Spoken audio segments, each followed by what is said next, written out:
Hey everybody, Tim here with today's review of James Bond, the 10th movie in the official Eon Productions, The Spy Who Loved Me.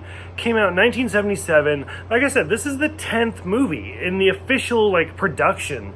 If you don't count the productions, I think this is the 12th movie.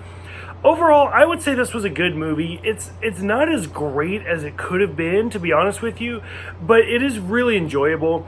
This is Roger Moore's third appearance as James Bond.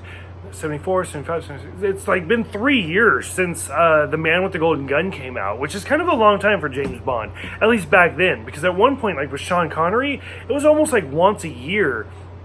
And it's slowly stretching out to 2 years, and now it's 3 years. And just wait, now we're in 5-year gaps. So overall, I would say it was really good. Probably, like I said, so it's the third Roger Moore movie. Probably my favorite Roger Moore movie so far, just because the sheriff is not in this. The sheriff that was in the first two movies, I absolutely hated that character. So I really like this movie just because he's not in it. So the movie starts out with nuclear subs that are going missing, whether they're Soviet or whether they're from the Europe or wherever they're from. They're going missing, and so M is talking to Moneypenny, and he's like, "Tell Bond that we need him." And Moneypenny's like, "He's on a mission." "Well, tell him to pull out." And then, sure enough, we see Bond sleeping with a woman. So you got a pull-out joke, and it's that's kind of funny, but it's a little cliche. It is what it is. The skiing chase scene is really well done. Supposedly, going all the way back to Lazenby, he wanted a skiing scene, but they just couldn't afford it. Whereas in this episode, they finally do it. And I especially love the scene where he's skiing, and then he takes the pole and he turns it into a gun and shoots a guy with it. And it's that's actually pretty cool. That's definitely a Q invention, but it's actually pretty cool. And then we see him fall off a cliff, and he's doing, it looks like a long jump where he's just going and going, and sure enough the parachute comes out and you're okay, I getcha. But it's a really well done action scene, and most Bond movies start with these long chase scenes, and this one was really, really well done. We get to the title song, which is Nobody Does It Better. Amazing. I love this song. This is probably one of my favorite Bond theme songs. I actually even played this song at my wedding. I love this song so much.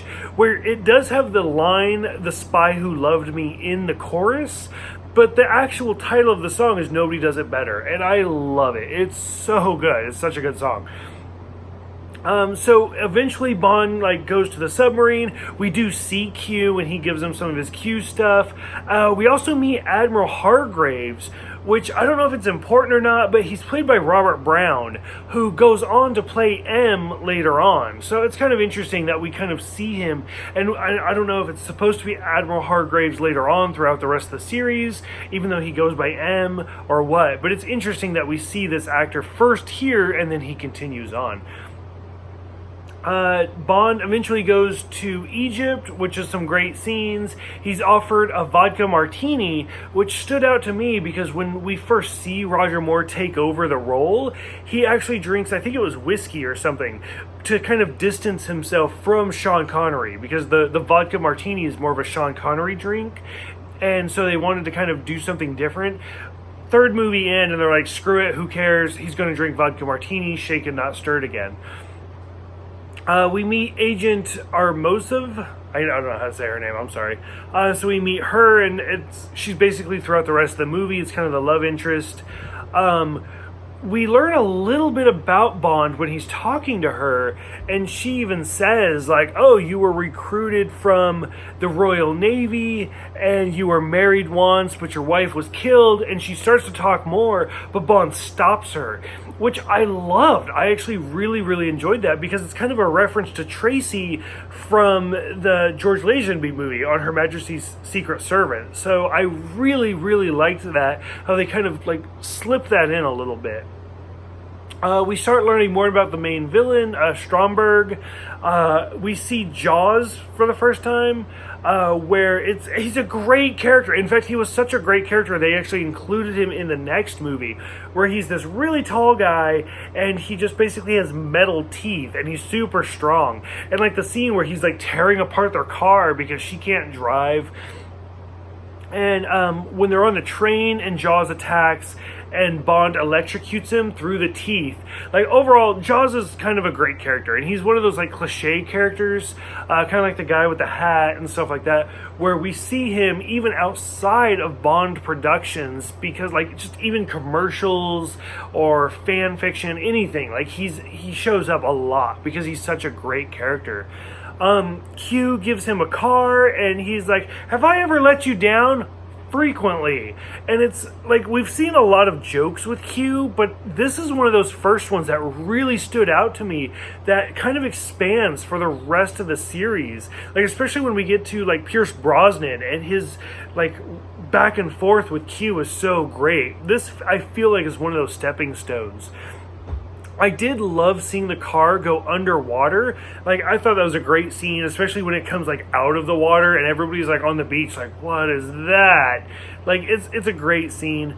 We find out that Bond killed Amosov's lover, and that she's going to kill Bond after this is all done, after their treaty is over. And that was kind of a shout out to the beginning of the movie.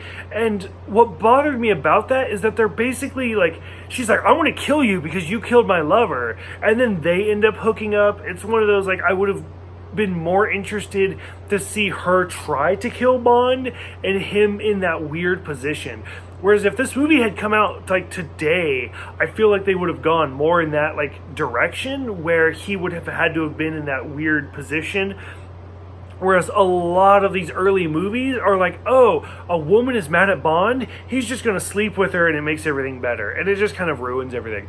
I liked the scene where Bond drops Jaws into the shark tank, which, Jaws, sharks, I got it. But we actually see him like bite a shark and kill it, which basically sets up his character's return in the next movie. So, and as by the time we get to the end of the movie, like I said, we see Bond and Amosov in like a lover's position, and like she just completely forgets about her previous lover. So it kind of bothered me a little bit. Overall, I would say it was a really good movie. I did enjoy it a lot. I thought it was kind of fun, but it still wasn't as good as it could have been. So for those who have seen this one, go ahead, let me know what you guys think. Thank you guys for everything, and I will see you guys next time for Moonraker.